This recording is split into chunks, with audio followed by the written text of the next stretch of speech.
आज आहे गणपती बाप्पांचा 5वा दिवस. आपल्या लाडक्या गणपती बाप्पांसाठी बनवले होते शाही केशर मोदक. शाही का? तर यामध्ये मी वापरला आहे सुकामेवा, साजूक तूप आणि केशरयुक्त दूध. हे मोदक चवीला अतिशय सुंदर लागतात आणि यांना बनवायला खूप कमी वेळ लागतो. 5 मिनिटात बनून तयार होतात. चला तर मग रेसिपी पाहूया. Hello my royal audience, welcome to my channel. Rupal royal किचनमध्ये तुमचं खूप खूप मनापासून स्वागत आहे.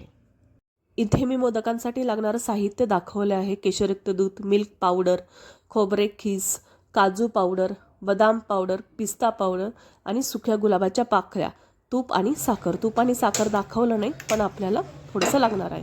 इथे मी गॅस ऑन केला आहे. गॅसवरती पॅन ठेवलं आहे. पॅन गरम झाल्यावरती त्यामध्ये मी 2 चमचे साजूक तूप टाकले आहे.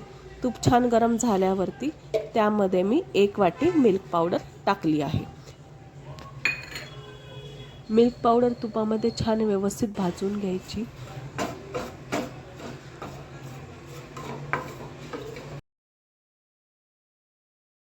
मिल्क पावडरचा थोडासा रंग हलकासा बदलतो.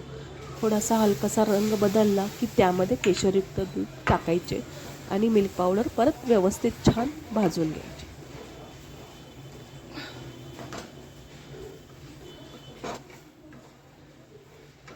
तुम्ही पाहू शकता अशा प्रकारे मिल्क पावडरचा छान खवा तयार झालेला आहे. छान व्यवस्थित अजून एकदा परतून घ्यायचा आणि गोळा तयार करून घ्यायचा. तयार झालेल्या खव्याला किती छान रंग आलाय पहा. तयार केलेल्या केशर खव्यामध्ये 2 चमचे खोबरे किस, त्यामध्येच मी 2 चमचे पिठी साखर मिक्स केली होती.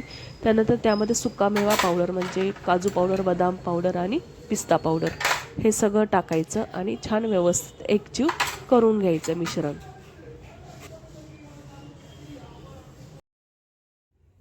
मिश्रण एकजीव झालेलं आहे आणि मोदकही छान बनत आहेत.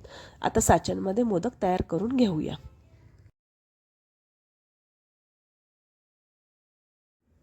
इथे मी मोदक साच्यांना तूप लावलेलं आहे. आपण तयार केलेला केशर खवा त्यामध्ये छान व्यवस्थित दाबून भरला आहे. सजावटीसाठी मी सुक्या गुलाबाच्या पाकळ्या लावल्या आहेत आणि थोडंसं केशर लावलं आहे.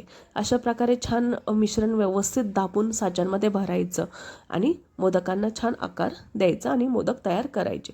तुम्ही पाहू शकता इथे छान मोदक तयार झालेला आहे. केशरी खव्यामध्ये सुकामेवा न मिसळता सुकामेव्याचं सारण जरी मोदकांमध्ये भरलं तरीही मोदक अतिशय सुंदर लागतात. इथे एक टिप सांगू इच्छिते. जर खवा खूप सुका म्हणजे कोरडा झाला असेल सुकामेव्यामुळे, तर इथे तुम्ही थोडंसं दूध टाकून छान बाइंडिंग तयार करून मोदक करू शकता. तुम्ही पाहू शकता अशा प्रकारे थोडंसं दुधाचं थेंब टाकला की छान व्यवस्थित बाइंडिंग तयार होतं आणि मोदक तयार होतात. मी आता इथे सगळे मोदक तयार करून घेत आहे.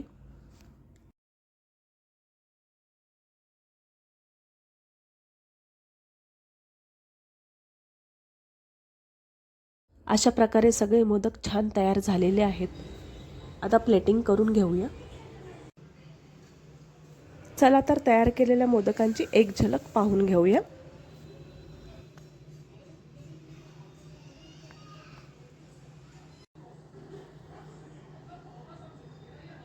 तुम्ही पाहू शकता किती सुंदर सुबक मोदक तयार झालेले आहेत. खूप कमी वेळ लागतो या मोदकांना आणि चवीलाही अप्रतिम लागतात. माझी जर रेसिपी तुम्हाला आवडली असेल तर प्लीज लाईक करा, सबस्क्राईब करा आणि शेअर करा. Thank you so much.